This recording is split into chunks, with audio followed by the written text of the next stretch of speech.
Family Matters with Kevin Peterson. I'm Jay Staples. How are you, Kevin? Jay, I am doing really, really well. Thank you very much. How are you, sir? I'm living the dream the best I can. So I was feeling blah all week. So I'm back, I think, to 95%. I mean, if there was an injury report, I would be a full-time go at practice today. I'll just say that. But all right, up until this point, I would have been limited in practice. So okay. Anyway, so we do this show every week, and we're excited because we got a sponsor now, as we can tell by our hats and stuff. And Kevin may have worked his inside. We didn't go too far from the roost, let's just say that. But Jaywalker Lodge, beloved Jaywalkers, sponsoring this until they come to their senses and they drop us like they should. But we do this every week to the best of our ability. We answer questions, and we just want to talk about whatever people is on their mind. So no, I would like to say no questions off bounds, off limits, but maybe someone will test that, but we'll see. No one has up to this point. We're still waiting. So, perfect. Well, Kevin, obviously, being the family director of Jaywalkers has got to be like a highlight of your career, huh? You know what? To be totally blunt, it actually is, and I'll tell you why. Because I feel fully supported. I mean, the Jaywalker sees the family system and the family program as an integral part of the individual sobriety, because they understand that if the family can get on board, the chances the guy staying on board go up exponentially. Yeah, I mean, that, but and so, for so long I was battling that on my own, as an individual person, and writing books and coming up with the stuff. And I wasn't getting any freaking traction. And, we got a weird comment there. And I signed on with these guys in July of last year, and they were like, we want you to do what you do, and we've had tremendous success. So it feels very reassuring, and I feel very validated. And then they're so wonderful and good to me. So how about that, huh? Yeah, I told them as long as I get swag out of it, I'm in. So, whatever. But I will say I believe it was like a social media post. I don't know which one exactly, but you guys are just coming off a family program, I think last week, which is, I think we didn't do it. But they had a really, really good kind of post about what the family program at Jaywalker is all about. And it's not necessarily about the client. So, It's very few are doing it. And I will say this, we'll leave names out of it, but I did have a conversation with a mom and dad with my services, and they actually mentioned this show that they've been watching, and they said that they had just come away from a family program where their son currently is, and got more out of watching our 3-4 shows than so I just said, like, well, we got to up our game, because more often than not I'm making jokes and trying to stump you, but anyway, people are asked questions, so let's get right into it. And this, I wait for questions. This is kind of the person I am. I wait for questions. I know they're coming. I hear it from other families. It's coming more and more. And so now my life revolves around, when is the question going to come in that I can bring to Family Matters? We finally had it this week, and want to get it's fascinating stuff to me. So I'll boil it down, and then we can maybe talk further about it. But I'll just ask you, Kevin, where and the let's just say this, where do you see the involvement of AI into what part does it play in kind of family recovery? And I'll say this just to kind of backup or something. I can't tell you how many times families have brought this up, that they're going now to a chat GPT or whatever their favorite thing, and they are now asking these AIs. And some I found, well, chat GPT told me to, and it was pretty dead on what I was about to say. So I'm curious. And then this mom, dad, someone wants to know, where do you see AI? What place do you see it in kind of what you do? Kind of, let's just say on a day-to-day basis. Sure. Within family recovery, not your personal. No. I get it. And I mean, I definitely talk to parents and families that are using it. And, we have a homework curriculum at Jaywalker. It's a 12-week homework curriculum. And I've had a couple of people like, well, I put that stuff through AI and ChatGPT, and I'm like, okay, how'd that work out? Well, it really didn't work out. Right. You actually have to do the work, But when someone is, searching for help and, like, how do we find help? What's the good? I think that's great. And when they're asking questions like, what can I do to help my person? That's great. It's great. I mean, it's a tool. It can be used positively or negatively, and, you can't use it as a therapist. You can't use it as a real thing to help you walk through the process, but you can certainly use it as an information tool and saying, how do I deal with codependence? How do we heal the family system? How do I help my loved one who's struggling with drugs and alcohol? And see, I should actually do that and see what it says. And that's great. I mean, I think that's a great resource to turn to. And I'm curious to see whether or not it's what kind of response it gets, But I mean, I've actually had some individual clients tell me that, when they're struggling with emotional issues or anxiety or depression, they'll go in there and they'll get, some fairly decent response, My fear is that you always hear about that outlier where, somebody told somebody to, commit suicide or commit crimes or blah, blah, blah, blah, blah, blah, blah. And it's like, I don't know. And I want to be clear, you can't replace an individual therapist or a family therapist or family groups or family education with AI. It can be a tool to assist it. That's my answer.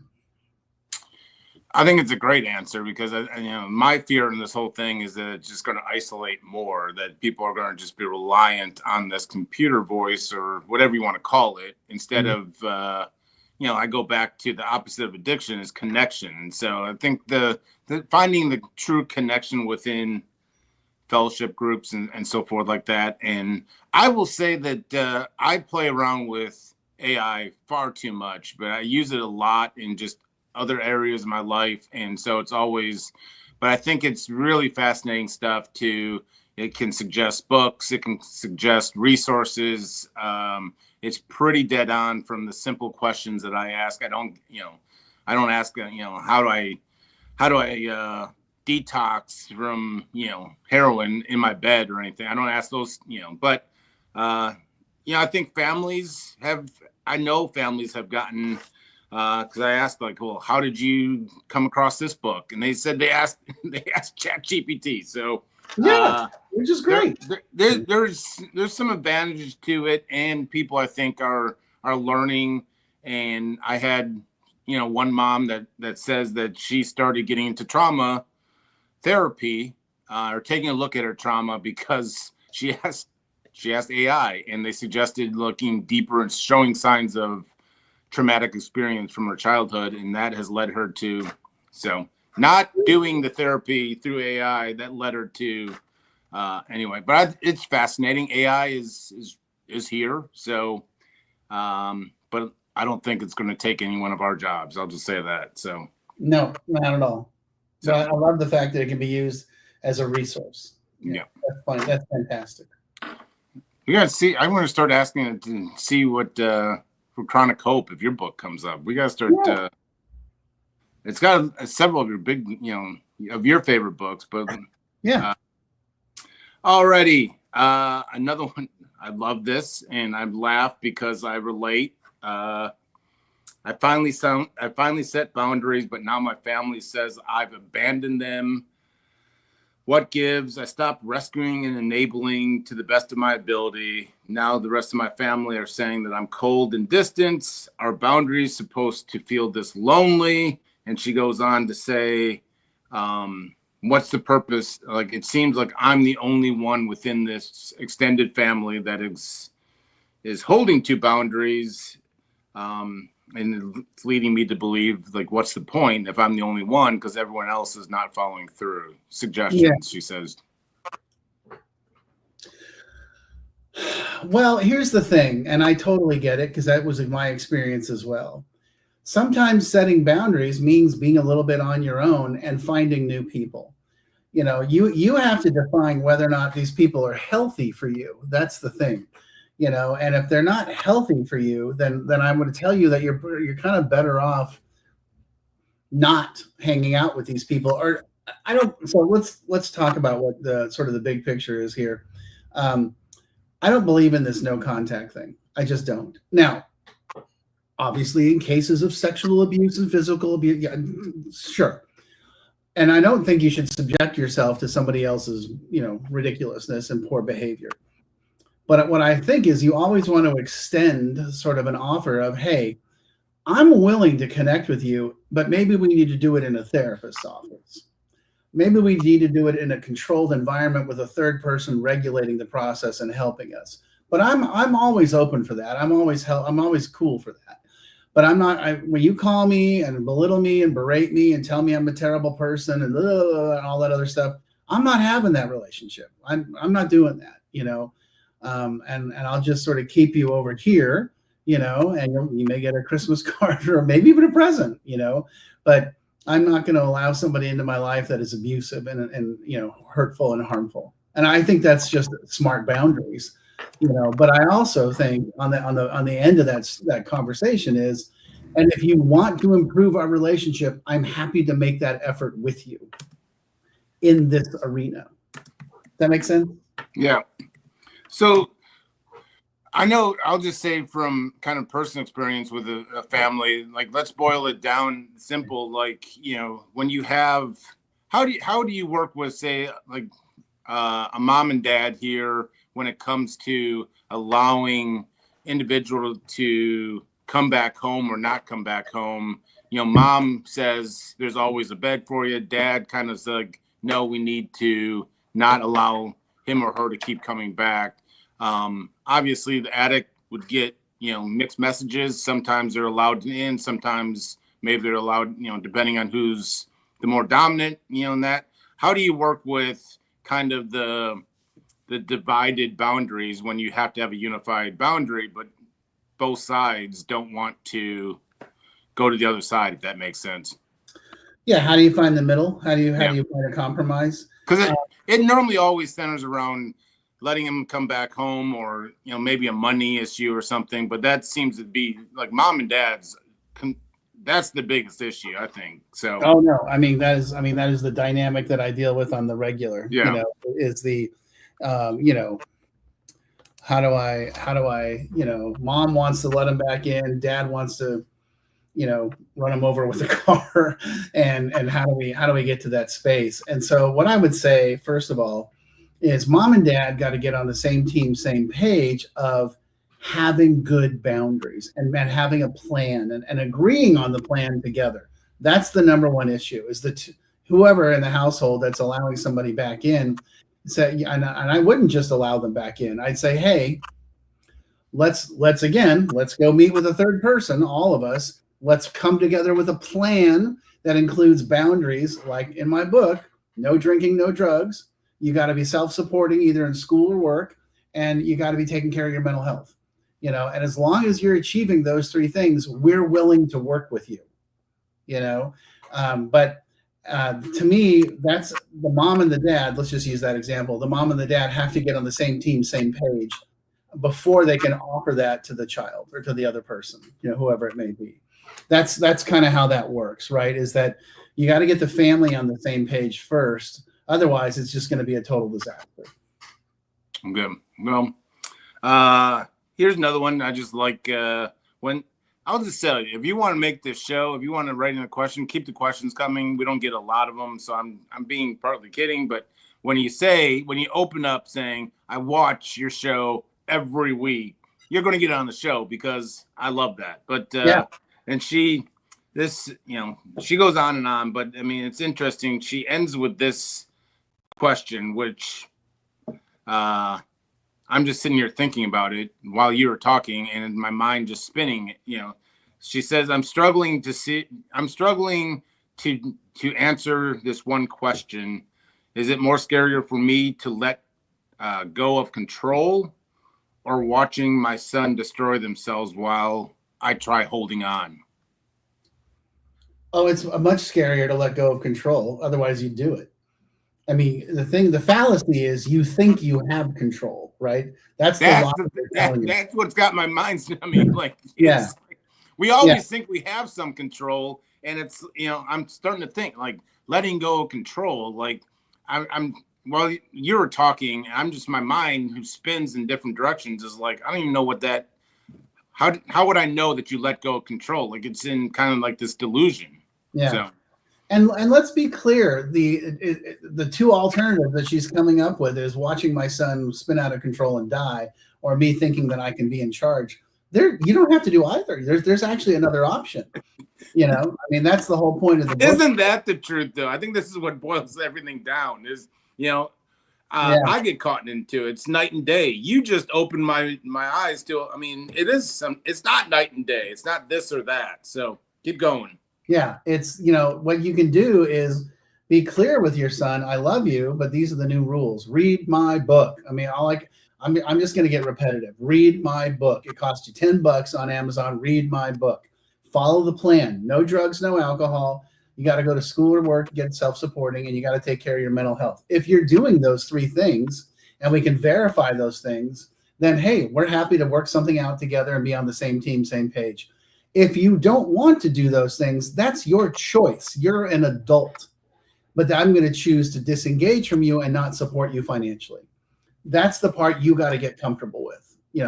Mom has to get comfortable with the space of saying, well, if he's going to choose this lifestyle, then I'm going to choose to step back, And I'm not saying you never talk to him. That's the key. I mean, I think too often we eliminate the choice the addict is continuing to make, is not taking responsibility, not accountability, choosing to, stay on a drug when it's obviously having negative, and the family's like, we just got to, we got to figure something out, because he doesn't want to do that. And it's almost like, well, that's his choice. And so what are you going to choose not to do?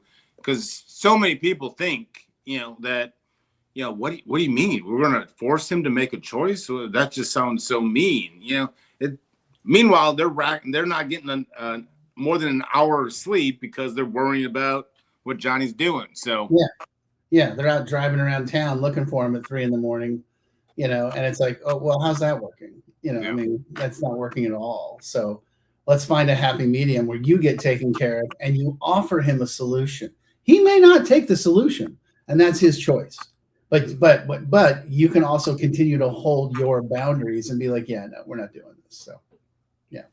If the family changes, there's a good chance that they'll change. And, that's, you just boil down what, I think is what I really do, or when anyone does, I mean, with his family, with addiction, is allowing families to kind of just surrender the outcome of what Johnny or Sally is going to do, and for them to start, doing the work, and i.e. just kind of a little, Johnny and Sally are going to be seeing the changes that you're going to make, and there's a good chance they're going to want to jump on board to the change train.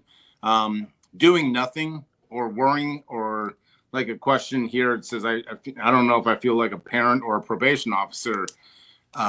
Go back to being a parent and also taking care of your own lives, because a parent doesn't mean bleeding. Like my mom always said, my mom's nickname in Burning Tree's family program was blood donor, because like literally and we all laughed. I mean, our whole family was like, yep, you nailed that one. I mean, because, my mom would give you blood if it meant me, changing her sons, whatever. But, and she's had to kind of evolve to take care of herself. She's doing a good job, but could be better. but yeah, families can start working on themselves, and you'll be shocked to see that the addict, alcoholic, the one suffering, is going to want to start jumping on that chain train. Yeah, and now we're kind of talking about attachment stuff, right? They want to be part of the family, but when the family starts to let them know, we love you, but we're just not going to watch you kill yourself anymore. So if you want to be part of the gang, you got to clean up your act, and you can say that with love and compassion, and we'll help you. You want a therapist? We'll get a therapist. You want to get sober? We'll get you to treatment. We will help you, but we will not help you if you choose the other path.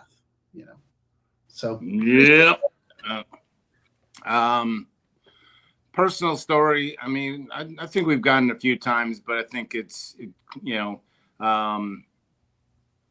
basically, she would love to hear our version of what rock bottom means to you, and what was your rock bottom, and is rock bottom, does rock bottom, change or evolve? And for me, like I go week to week, whether rock bottom is a thing or not. But I mean, I think the biggest thing for me is what we just got done saying.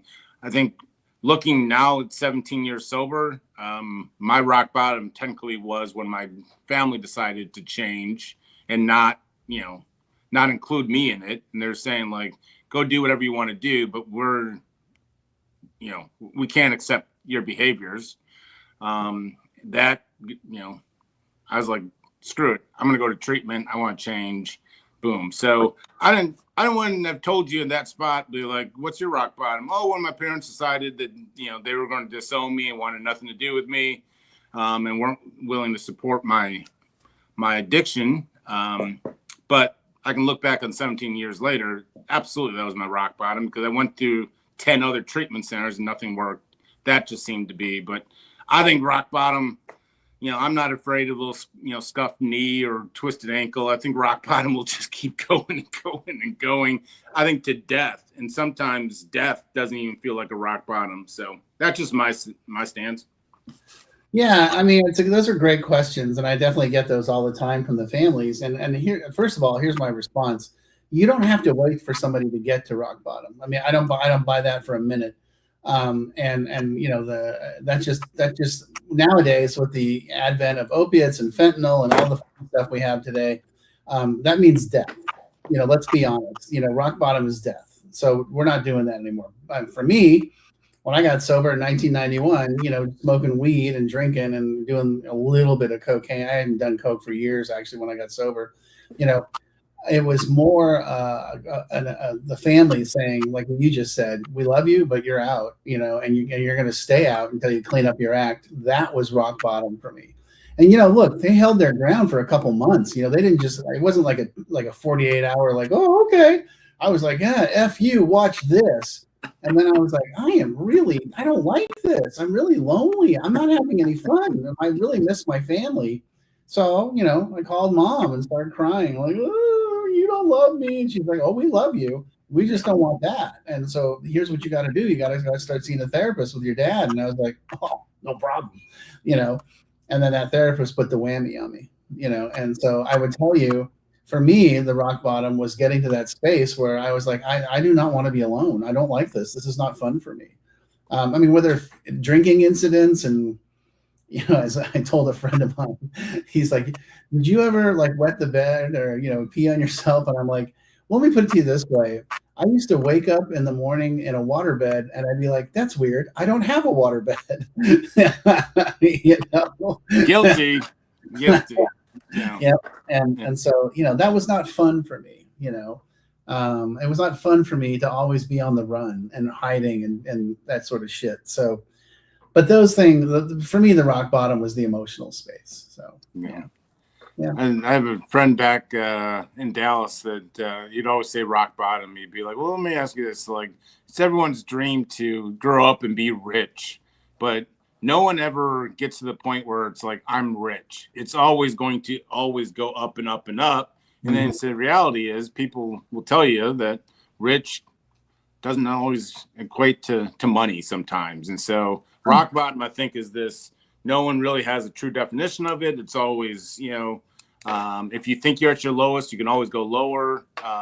It's like making enough money. Like people are always going to want more money or something, more happiness. So rock bottom is a moving target, I think. So. Yeah. I had an old sponsor that used to say, how much money is enough money? Enough where I don't have to trust God, and how much success is enough where I don't have to trust God. How much sex is enough? The answer is simple, and so, I got a lot of work in all these areas here. I thought I was successful. I mean, gee, all right. Wow. I gotta go. Have to go. Either I'm going to trust God or get back to work, I guess. Yeah, play the lottery.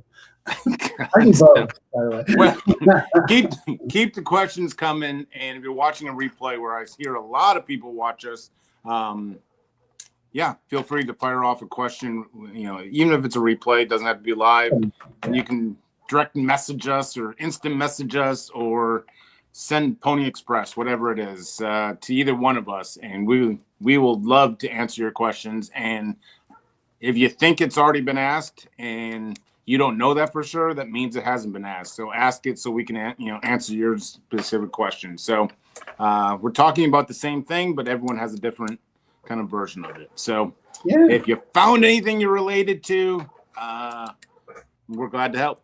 And if there's any more, reach back out to us. We would love to expound on anything, and first call is always free. We're lawyers, so don't think that the clock starts if you reach out to us, First one's free. Yes. Don't. Once you're past 50 words in the email, then we're gonna have to charge you. No, I'm just kidding. So we'd be happy to help. And if there's any questions about Jaywalker, especially, because let's be honest, they're the ones taking the most. They have the most faith in us, that putting their names attached to us. So if you got any questions about Jaywalker, jaywalkerlodge.com. But I'm excited, Kevin. We'll do this every week to the best of our ability. So yeah, man, it's a new you era. can take the rest of the day off. I think you brought it. So I will call your bosses, especially now that we're sponsored by them. I think I have that authority. So take the rest of the day off. I will let Dennis know that. All right, man. And I'll see you. See you later.